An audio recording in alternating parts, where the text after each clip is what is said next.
O ṣeun láyé mi o bàbá, o ṣeun láyé mi o bàbá, o ṣeun láyé mi o bàbá, Ọlọ́run ṣeun láyé mi o jàre. O ṣeun láyé mi o bàbá, o ṣeun láyé mi bàbá, o ṣeun láyé mi o bàbá, Ọlọ́run ṣeun láyé mi o jàre. Bó bá ṣeun láyé rẹ kò sọ, bó bá ṣeun láyé rẹ kò wí, bó bá ṣeun láyé rẹ kò sọ, Ọlọ́run ṣeun láyé mi o jàre. O ṣeun láyé mi o bàbá, o ṣeun láyé mi o bàbá, o ṣeun láyé mi o bàbá, Ọlọ́run ṣeun láyé mi o jàre. Mo kí gbogbo wa káàbọ̀ sí program yìí lọ́jọ́ tòní. Mo gbàdúrà pé gbogbo àdúrà tá ó gbà lọ́lọ́run yóò gbọ́, yóò sì dá wa lóhùn. A ò ní gbàdúrà àgbàgbé. Kò sẹ́ni tó ń gbàdúrà tí kì í rí pasẹ̀ àdúrà. Ǹjẹ́ gbogbo àwọn àdúrà tẹ́ ń gbà tọ̀sán tòru ẹ rí ipasẹ̀ àdúrà lágbára Kristi. Lẹ́ẹ̀kan sí mo kí yín káàbọ̀. Lọ́jọ́ tòní ẹ rí Ọlọ́run nínú ìṣe, ojú òsì ní tiwa. Ẹ jẹ́ ká gbàdúrà. Ní orúkọ Jésù, ní orúkọ Jésù, ní orúkọ ńlá ti Jésù, a bẹ̀rẹ̀ ohun gbogbo náà nìyẹn wọ Ọlọ́run. Ọlọ́run bá wa bẹ̀rẹ̀. Ẹ̀mí mímọ́ bá wa bẹ̀rẹ̀. Ẹ má jẹ́ kójú ó tì wá o. Ẹ lọ́wọ́ sí, ẹ pẹ̀lú wa, ẹ jẹ́ ìmíní fún wa. A ó máa yìn yín. Ògo ni fọ́lọ́run lókè ọ̀run o. Jésù Kristi Olúwa wa, àmín.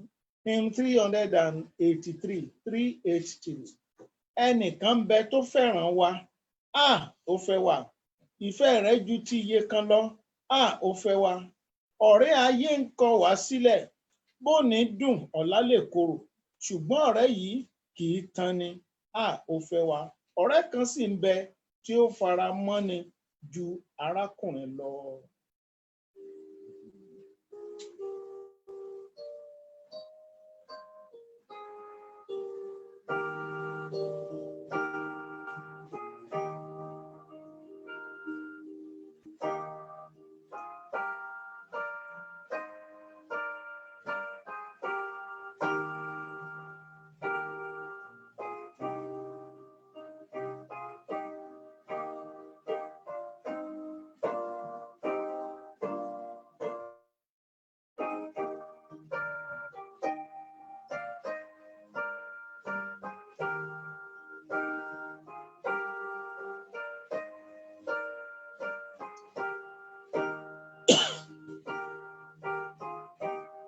Ẹnìkan bẹ tó fẹ́ràn wa.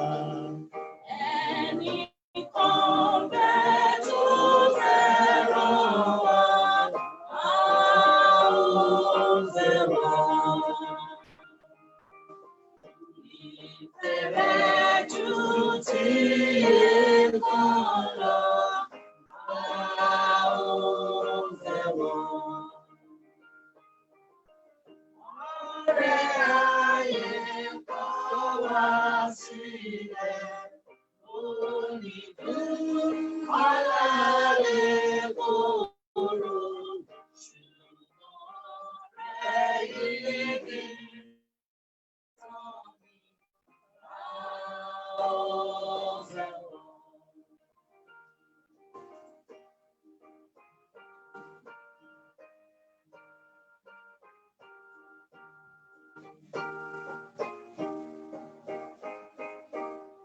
Iye ni fún wa bàbá mọ́, a ó fẹ́ wa.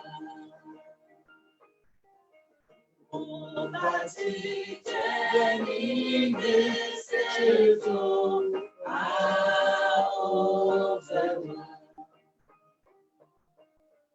Ẹ̀jẹ̀ rẹ̀ ló sì fi rà wá.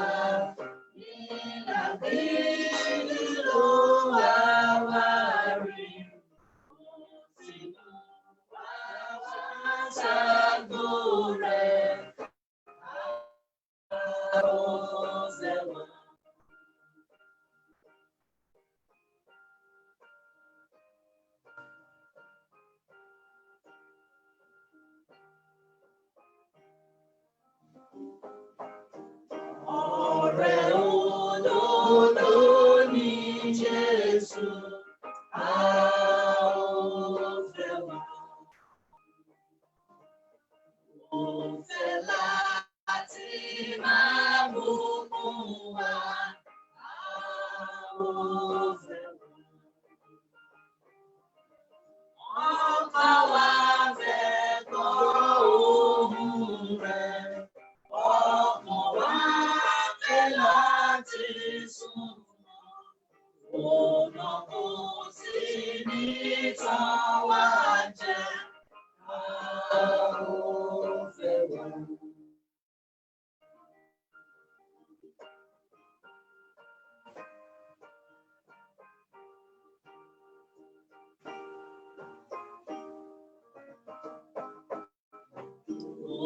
Ọ̀rẹ́ lárí dáríjì, a ó fẹ́ wá.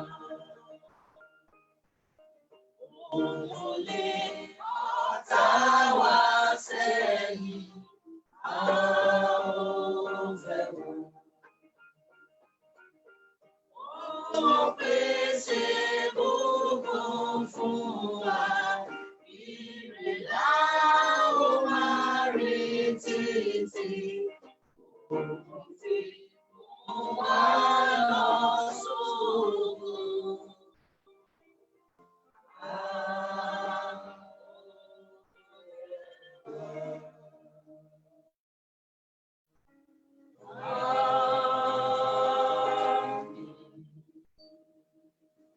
Ìwé Sámúẹ́lì kínní orí 17 ẹsẹ̀ 8 sí 11. Ó sì dúró, ó sì kígbe sí ogun Ísírẹ́lì, ó sì wí fún wọn pé, èéṣe tí ẹ̀yin jáde láti ṣẹ́gun? Ṣé Fìlístínì kan lè rí ṣe? Ẹ̀yin sì jẹ́ ẹrú Sọ́ọ̀lù. Ẹ̀yin yan ọkùnrin kan fún ara yín, kí ẹ̀yin sì jẹ́ kí ó sọ̀kalẹ̀ tọ̀ mí wá. Bí òun bá lè bá mi jà, kí ó sì pa mí, nígbà náà ni àwa ó di ẹrú yín. Ṣùgbọ́n bí èmi bá lè ṣẹ́gun rẹ̀, tí èmi sì pa á, nígbà náà ni ẹ̀yin á sì di ẹrú wa, ẹ̀yin ó sì máa sìn wá. Fìlístínì náà sì wí pé, èmi fi ìjà lọ ogun Ísírẹ́lì ní òní, fi ọkùnrin kan fún mi, kí àwa méjèèjì jùmọ̀ bá ara wa jà. Nígbà tí Sọ́ọ̀lù àti gbogbo Ísírẹ́lì gbọ́rọ̀ Fìlístínì náà, wọ́n dààmú, ẹ̀rù ńlá sì bà wọ́n. 1 Samuel chapter 17, verse 8 to 11. And he stood and cried unto the armies of Israel, and said unto them, Why are ye come out to set your battle in array? Am I not a Philistine? And ye servants to Saul, choose you a man for you, and let him come down to me. If he be able to fight with me and to kill me, then we will be your servants. But if I prevail against him and kill him, then ye shall be our servants and serve us. And the Philistines said, I defy the armies of Israel this day. Give me a man that may fight, that we may fight together. When Saul and the Israelites heard those words of the Philistines, they were dismayed and greatly afraid. Epistẹ́lì ti Jòhánù kínní. First Epistle of John, Orí 4. chapter 4. Mo máa kà fúnra mi ní o, ẹsẹ̀ 18. I will read it by myself. Verse 18. Epistẹ́lì kínní First Epistle of John, ti Jòhánù. Orí 4 ẹsẹ̀ 18. chapter 4, verse 18. Ìbẹ̀rù kò sí nínú ìfẹ́, ṣùgbọ́n ìfẹ́ tí ó pé ń lé ìbẹ̀rù jáde. Nítorí tí ìbẹ̀rù ní ìyà nínú, ẹni tí ó bẹ̀rù kò pé nínú ìfẹ́. There's no fear in love, but perfect love chaseth out fear, because fear has torment. He that feareth is not made perfect in love. Gbígbé nínú ẹ̀rù ni àkórí Living ọ̀rọ̀ in Ọlọ́run. fear. Gbígbé nínú ẹ̀rù ni àkórí ọ̀rọ̀ Ọlọ́run tá a fẹ́ gbàdúrà lé lórí. The topic we are going to examine today is living in fear. Ní ibi tí a kà yìí, Where we have just read, a rí kà ń bẹ̀ wípé we see there ìbẹ̀rù ó ní ìyà nínú. That fear has torment. Ìtumọ̀ ìbẹ̀rù ní ìyà nínú ni wípé The meaning of fear has torment is nígbà tí ènìyàn ò bá ṣe ohun tí Ọlọ́run ní kó ṣe, when human beings not doing what God asks them to do. nígbà tí ènìyàn kò bá gbọ́ràn sí àṣẹ tí wọ́n fún, When we don't listen to the authority given to us, a túmọ̀ sí a máa bẹ̀rù pé ìyà wà ń bẹ fún wọn. one will be afraid of the fear that is there or torment that is there. Gbígbé nínú ẹ̀rù. Living in fear. Ọ̀rọ̀ ńlá kan tún wà nínú ìwé Job There's a great word in the book of Job tí mo fẹ́ kí ẹ jẹ́ ká lọ wò that I want us to see kí n tó tẹ̀síwájú. before I proceed. Àdúrà la fẹ́ gbà lónìí. We want to pray today, Mo sì ń fi dá wa lójú wípé and I'm assuring you àdúrà wa yóò gbà. our prayer will be A answered, ó sì rọ́wọ́ Ọlọ́run. and we see the hand of Jóòbù God. orí kẹta Job chapter 3, ẹsẹ̀ ìkẹẹ̀dọ́gbọ̀n màá kà fún ara mi verse bí. 25. Jóòbù orí kẹta ẹsẹ̀ ìkẹẹ̀dọ́gbọ̀n. Job 3:25. Nítorí pé òun náà tí mo bẹ̀rù gidigidi ni ó dé bá mi yìí. Ẹ̀rù ohun tí mo bà ni ó sì dé sí mi yìí. For the things which I greatly feared is come upon me, and that which I was afraid of is come unto me. Igbe nìyí lẹ́nu Jóòbù. This is Job crying. Jóòbù ló sọ ọ̀rọ̀ igbe yìí síta. Job cried out these words. Ó ń túmọ̀ sí wípé It means Jóòbù ó ní ìbẹ̀rù, ó páyà, ó bẹ̀rù Job is afraid kó má bàa kú.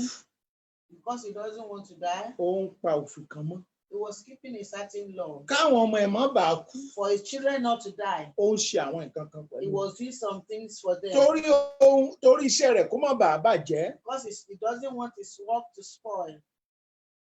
Ó ń ṣe àwọn nǹkan kan. He did some things Ó wá lahùn wípé and he voiced out, ohun tó dé bá òun yìí this thing that has come upon him lóòótọ́ òun lówó. truly is rich, Òun ò fowó ìbára òun jẹ. and he did not spoil himself with the rich Lóòótọ́ òun lówó.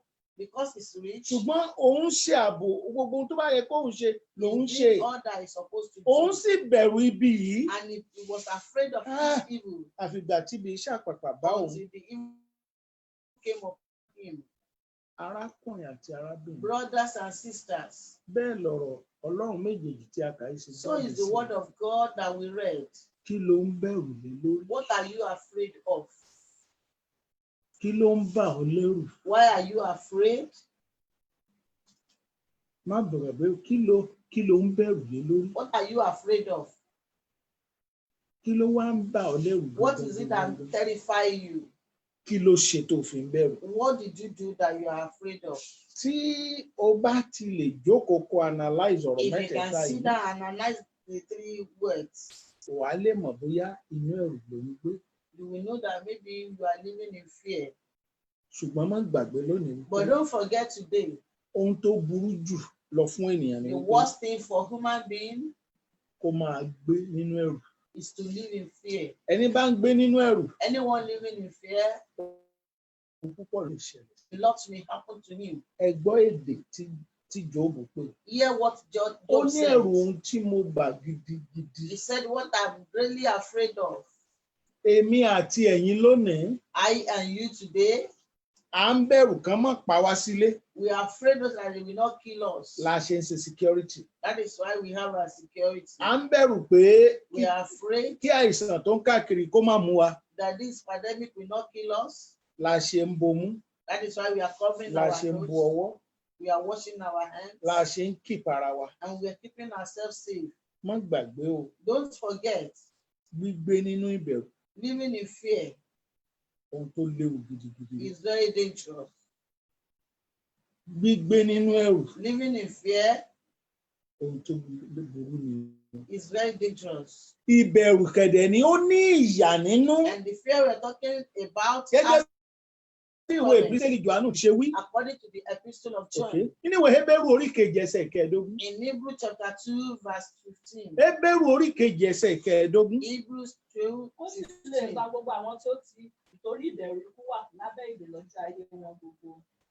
Ohun tí Bẹ́ẹ̀lì ń sọ lórí ìta ẹni What wípé the Bible is saying at this junction, àwọn kan wà torí kán mọ̀ bá kú. there are some because they don't want to Wọ́n dẹ̀ die fira wọn sínú ìdè títí and ayé. they put themselves in bondage for life. Ìbẹ̀rù ó ní ìyà nínú. Fear has torment.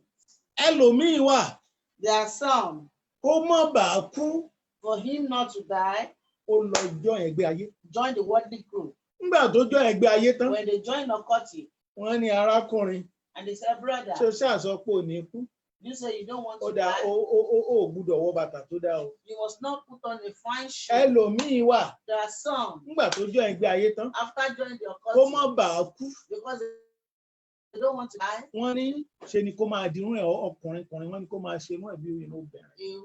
a man that they ask to Ní clear culture wa ń his bí, hair like a lady. ní culture wa ní In Áfíríkà, our own culture in Africa, ó ní bọ́kùnrin ṣe é múra, ó ní bóbìnrin ṣe é there are múra. way women dress and there are way women dress. Torí ìbẹ̀rù ikú, Because of fear of death, owó tó yẹ kó kẹ́lòmíì fi ṣàǹfààní, the money some people used to use for pleasure, jẹ́ mọ̀ ní pé Sàtánì ń gbà lọ́wọ́ ẹ̀ ní. you know that Satan is taking it from Bí ó them. dẹ̀ ṣe máa ṣe nìyẹn o. And that is how they will be going with it. A gbọ́ nípa ìránṣẹ́ kan, We heard about the servants. bírọ́ ni bóòtọ́ ni àwa ò mọ̀. Either true or false, we don't know. Wọ́n ní láàárín oṣù mẹ́ta, They said or under something, 3 or there months or about. so, wọ́n ló gbúdọ̀ ta ẹ̀jẹ̀ ilé tán fi ń ṣe iléyá. Àgbò funfun ó gbúdọ̀ ta ẹ̀jẹ̀ sílẹ̀. that he must slaughter white ram. Lórí kí ni ó bá kú náà? Over what? Because he doesn't. Kí ló pàpà ṣẹlẹ̀ sí at And last? what happened to him at Ó last? kú náà ni. He died. Ní gbígbé nínú ìbẹ̀rù, In living in fear, ó ní ìyà nínú o. it has torment. Ẹlòmíì kó mọ̀ bá kú.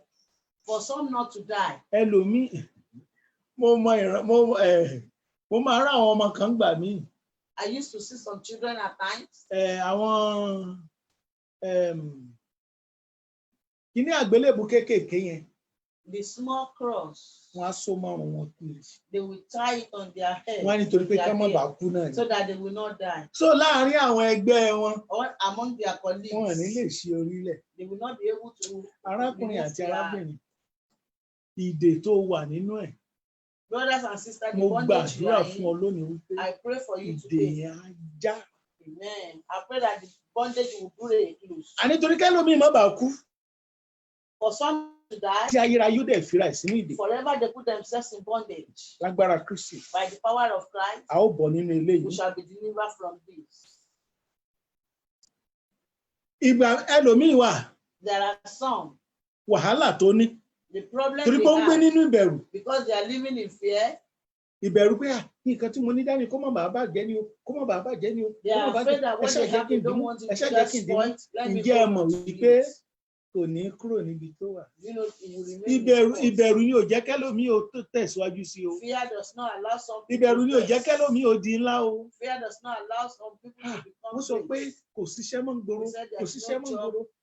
Ó ti ríṣẹ́ kan, You secure a job, ó ní first degree, he has a first ó ti degree, níṣẹ́ kan. you have a, Iṣẹ́ kó kàwé sí a kó job. bàa lè jọ̀gá ń bẹ̀ instead lọ́jọ́ of him iwájú. to move forward, Ó so ní that wọ́n he ti will sọ pé become kò síṣẹ́ ń leader. gbòòrò. He said, Kó because ya he di said eléyìí there's mú. no job, Ǹjẹ́ ẹ let mọ̀ me yìí pé hold on to ẹgbẹ́ it. ẹ̀ tó fi sílẹ̀ tó lọ kàwé ní Do you bọ̀ wá know many sólórí of his ọmọ colleagues yẹn ó sì ń go bọ̀ wá ahead sólórí of fún un. him?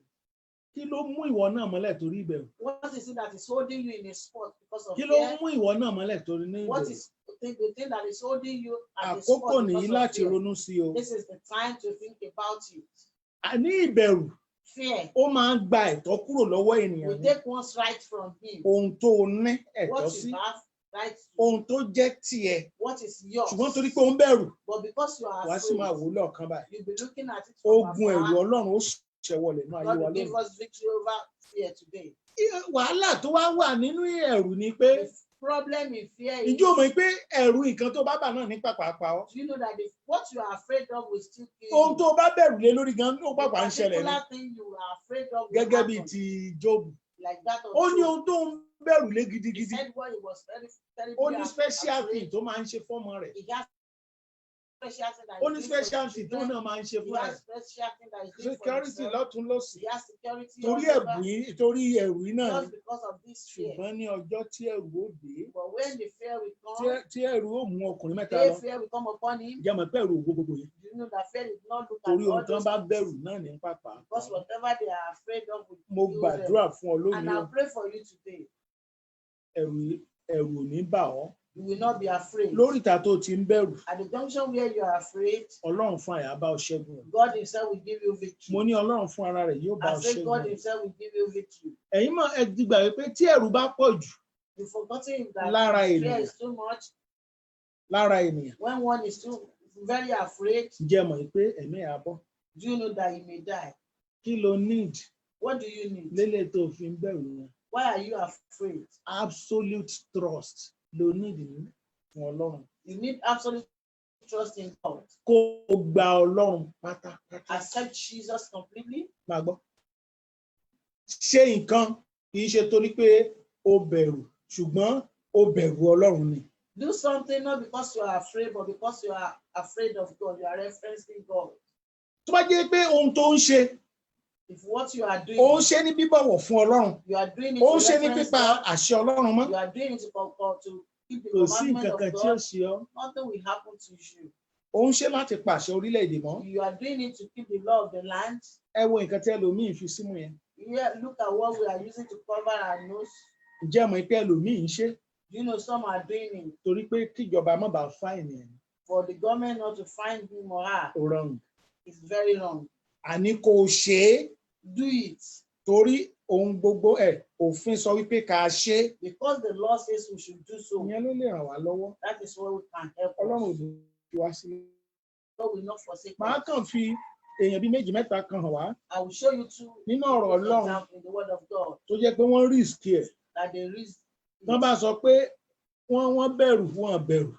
If we say they are afraid, they are not Kì í ṣe afraid. pé wọ́n against òfin It's not that they are against the law, ṣùgbọ́n wọn ò gbé nínú ẹ̀rù. but they didn't live in Wọ́n fear sì bọ́ lọ́wọ́ wàhálà. and they were delivered from Ẹ bá trouble. mi wo ìwé Ẹ́sítérì The book of Esther, orí ìkẹrin chapter 4, ẹsẹ̀ ìkẹrìndínlógún. verse 16. Gbígbé nínú ẹ̀rù Living No. in fear. ó burú. Lọ pé àwọn Júù tí a lè rí ní Súsánì jọ, kí ẹ̀yin sì máa gba àwẹ̀ fún mi. Kí ẹ̀yin kí ó má ṣe jẹun, bẹ́ẹ̀ ni kí ẹ̀yin kí ó má ṣe mu ní ijọ́ mẹ́ta tọ̀sán tòru. Èmi pẹ̀lú àti àwọn ìránṣẹ́bìnrin mi yóò gba àwẹ̀ bẹ́ẹ̀ gẹ́gẹ́. Bẹ́ẹ̀ ni èmi ó sì wọ ilé tọ̀ ọba lọ, tí ó lòdì sí òfin. Bí mo bá ṣègbè, mo ṣègbè. Hallelujah. Hallelujah. Esther ló sọ̀rọ̀ yayaba. Esther said this. Fún àwọn Júù, For the Jews, wọ́n ti dá ọjọ́ you have taken a day, tí wọ́n máa pa gbogbo wọn ní ilẹ̀ yẹn. they've pronounced judgment of the day they will kill every one of them.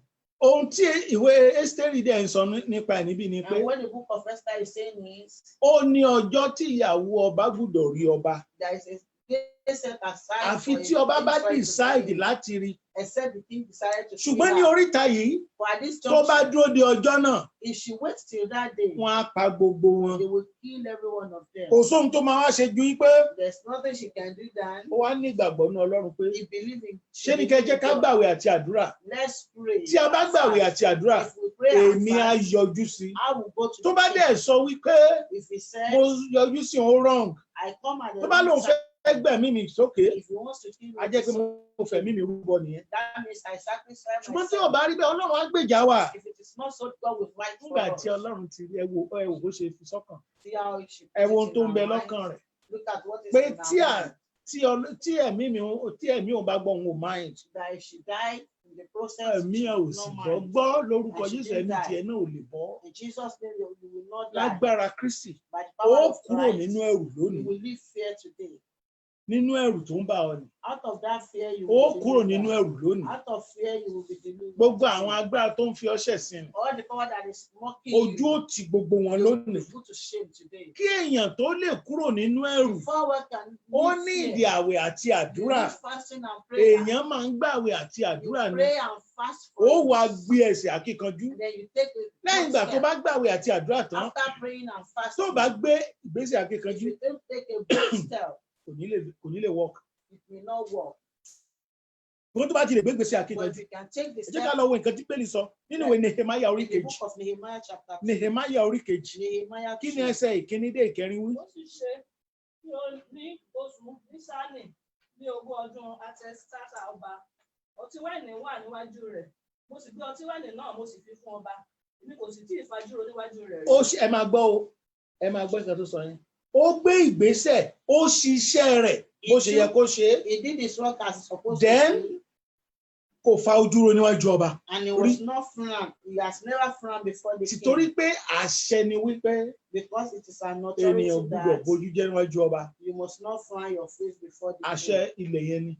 It's the Bí law of èèyàn the bá land. ti bójú jẹ́ níwájú ọba, If you frown your face ọba máa before pa the ni. king Ṣùgbọ́n will torí kill you. wípé ó ti rí ìwà rẹ̀, Because má the king gbàgbé knew ẹni his tí a ń behavior. sọ̀rọ̀ ẹ̀ nípa yìí, tá ń Don't sọ̀rọ̀ nípa forget yìí, the person we are ó talking ti gba about. àwẹ̀ àti àdúrà He sẹ́yìn. has fasted.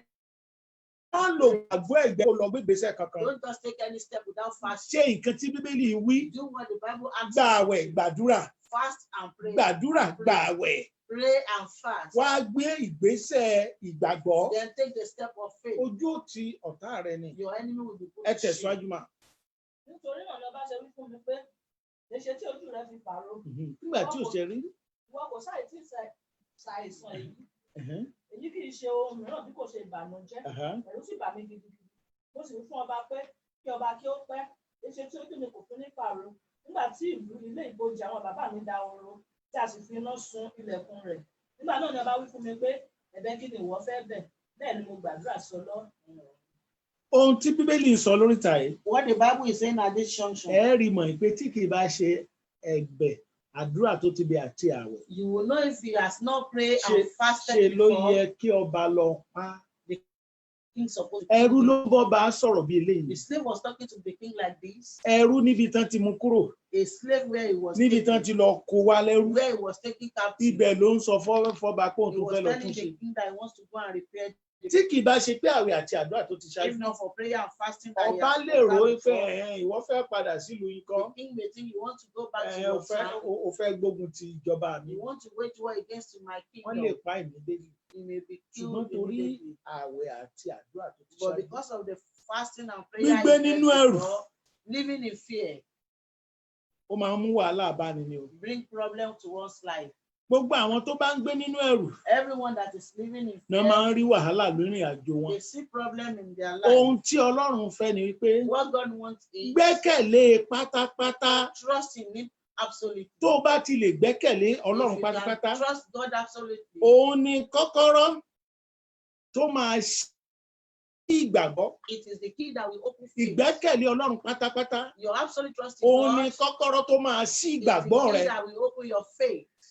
Òun náà ló dẹ̀ tún máa ṣí ìlérí àyítá àṣẹ Ọlọ́run. Then you will open the promise of God that never Jẹ́ changes. kí n sọ bí eléyìí kó lè yé ọ. Let me tell you this. Ìgbẹ́kẹ̀lé Ọlọ́run pátápátá, Your absolute trust in God ó jẹ́ kọ́kọ́rọ́ is a key tó máa ṣí ọ̀nà fún ìgbàgbọ́, that will open door for faith, tó máa ṣí ọ̀nà fún ìmúṣẹ àwọn ìlérí. that will make way for fulfillment of promises. Tó o bá ti lè gbẹ́kẹ̀lé, If you can trust Him, o ò ní ìdí láti máa gbé nínú ẹ̀rù you mọ́. don't need to live in fear Torí again. pé kò sóhun tó o béèrè tọ́lọ́run ní ṣe But fún ọ. there's nothing you ask that God will not do for Torí pé you. ní àárọ̀ yẹn a fẹ́ lọ gbàdúrà sí For this Ọlọ́run. morning, we are going to pray to Mi ò God. fẹ́ kó o gbé nínú ẹ̀rù I mọ́. don't want you to live in fear again. Rárá, o ò gbúdọ̀ gbé nínú ẹ̀rù. You must not live in fear. Ìgbékalẹ̀ Ọlọ́run ò sọ pé ká gbé nínú ẹ̀rù. God didn't say we should live in fear. Kì í ṣe ìgbọ́ nínú ẹ̀rù lágbà bí kò ṣe ti sọ́dọ́mọ́ là We ń lò. have no faith in fear, but in sanctification. Àní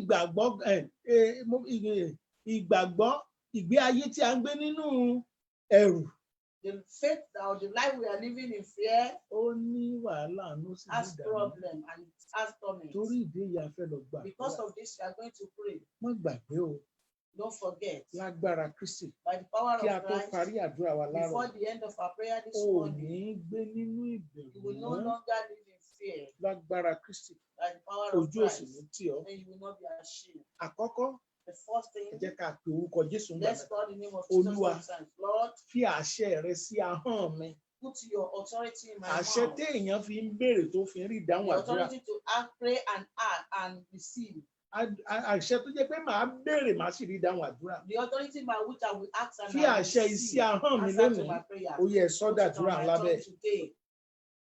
ní orúkọ Jésù, ní orúkọ Jésù, ní orúkọ ńlá ti Jésù, torí pé mo fẹ́ béèrè kí n bàa lè rí gbà lọ́dọ̀ rẹ. Fi àṣẹ ìdáhùn sí ahọ́n mi. Àṣẹ ìdáhùn Olúwa fi sí ahọ́n mi. Olúwa fi sí ahọ́n mi. Olúwa fi sí ahọ́n mi.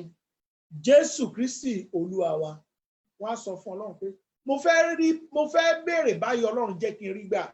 Now tell God, Lord, I want to ask. Olúwa mo fẹ́ béèrè. I want to Mo ask. fẹ́ béèrè àwọn nǹkan kan I báyìí. want to ask for some Àṣẹ things ọ̀run now. téèyàn fi ń rí gbà. The authority to Ọlọ́run receive, fún mi lónìí. God give unto Mo you. fẹ́ béèrè jẹ́ n rí gbà. I want to Mo fẹ́ ask, béèrè let me jẹ́ n rí receive. gbà. I Bàbá want mi to mo ask, fẹ́ let béèrè me jẹ́ n rí gbà. receive. Olúwa I want jẹ́ n to rí ask, gbà. let me Jẹ́ n rí ohun receive, tí mo let fẹ́ me béèrè receive. gbà. What I Olúwa want to jẹ́ n ask, rí let gbà. me receive. Olúwa jẹ́ n rí Let me gbà. receive, Olúwa let me jẹ́ n rí receive, gbà. let me Olúwa jẹ́ ó receive. yá àdúrà ní orúkọ Jésù. Ní orúkọ Jésù. Ní orúkọ Jésù. Mo fẹ́ béèrè báyìí, Olúwa jẹ́ n rí gbà. Mo fẹ́ béèrè báyìí, Olúwa jẹ́ n rí gbà. Mo fẹ́ béèrè báyìí, Ọlọ́run jẹ́ n rí gbà. Bàbá mi tí ń bẹ lọ́run jẹ́ n rí gbà. Olúwa jẹ́ n rí gbà. Olúwa jẹ́ n rí gbà. Olúwa jẹ́ n rí gbà. Olúwa jẹ́ n rí gbà. Olúwa jẹ́ n rí gbà. Olúwa jẹ́ n rí gbà. Jésù Kristi Olúwa wa. Jẹ́ ká kọ́kọ́ lo àkọ́kọ́ bẹ́ẹ̀ kó lè mọ̀ pé o ti ní. O ti ní nìyẹn. Tó o bá ti lè nígbàgbọ́ nínú ọ̀rọ̀ Ọlọ́run. When you have faith in the word of God, Tó o bá ní ìgbàgbọ́. if you have faith Tó o in bá the ti word lè of God, gbẹ́kẹ̀lé ọ̀rọ̀ Ọlọ́run if pé you can trust màá the word wí. of God, that I will say Á it dẹ̀ rí bẹ́ẹ̀. and it shall be so. Jó mọ̀ pé Do you know that o á béèrè á dẹ̀ rí bẹ́ẹ̀. you will ask and it shall be Àkọ́kọ́ so? tó béèrè sí ni The pé first thing to ask now is ó pe orúkọ Jésù nígbà you mẹ́ta. call the name of Ó Jesus. ní ní 3 times. orúkọ Jésù. You say in the name of Àìsàn ò Jesus, ní í ṣe mí. I will not forsake. Àìsàn ò ní í ṣe àwọn ọmọ mi. My children will not forsake. Àìsàn ò ní í ṣe ọkọ mi. My husband will not forsake. Bẹ́ẹ̀ sì ni àìsàn ò ní í ṣe aya Neither mi. my wife forsake. Bàbá sì rí ọwọ́ àìsàn lágbára mi. Máa jáde lọ. Get out. Máa jáde lọ. Get out. Àìsàn agbára mi máa jáde lọ. Sickness in my Ohun body, tó get kọ́kọ́ sọ out. pé lórúkọ Jésù àìsàn ò ní í ṣe mí o. What you say, Àìsàn ò ní í ṣe mí o. Lord, in Àìsàn ò ní í Jesus' ṣe name, mí I will o. not forsake. Láti inú orí mi Right from dé my ìkànnà hair ẹsẹ̀ mi down to dé my gbogbo toe, apá mi in all dé my gbogbo body, apá mi in all dé my gbogbo head, àyà mi in all dé my ikùn mi chest, dé ẹ̀gbẹ́ to mi my dé stomach, to my àìsàn ò ní ṣe mí. I will not Àìsàn ò ní forsake. ṣe mí. I will not Lórúkọ Jésù forsake. àìsàn ò ní ṣe mí. I will not Àìsàn forsake. òye àdúrà bẹ́ẹ̀ ní orúkọ Jésù. Ní orúkọ Jésù. Ní orúkọ ńlá ti Jésù. Mo gbà ládùúrà ní pé àìsàn ò ní ṣe mí sẹ́ẹ̀. Àìsàn ò ní ṣe mí bẹ̀rẹ̀ láti inú orí mi dé ìkànnà ẹsẹ̀ mi.